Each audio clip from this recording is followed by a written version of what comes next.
বিহু কেইদিন হ'ব সেইটো মন্ত্ৰী এমএলএ ক'ব নালাগে।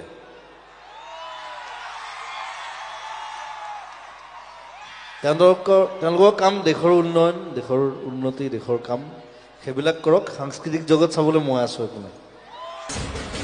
জুবিনে ক'লে মন্ত্ৰী বিধায়কে দেশৰ উন্নয়ন চাওক, সাংস্কৃতিক জগত চাবলৈ মই আছো। তেওঁলোকৰ কাম দেশৰ উন্নয়ন, দেশৰ উন্নতি, দেশৰ কাম সেইবিলাক কৰক। সাংস্কৃতিক জগত চাবলৈ মই আছো। একো নাই। লগতে জুবিনে ক'লে বহু শিল্পীৰ অৱস্থা বেয়া হৈ গৈছে, সেইসকলৰ কাৰণেহে কৈছো কথাবোৰ। মই মোৰ কাৰণে কোৱা নাই, মোৰ বিহু কৰিবলৈ মন নাই, মই এৰিম অহা বছৰ পৰা। এনেও বিহু চিহু কমাই দিম, একদম চিলেক্টেড প্ৰগ্ৰেম কৰিম। কিন্তু আমাৰ বাকী আৰ্টিষ্টখিনি তেওঁলোকৰ কাৰণে কৈছো।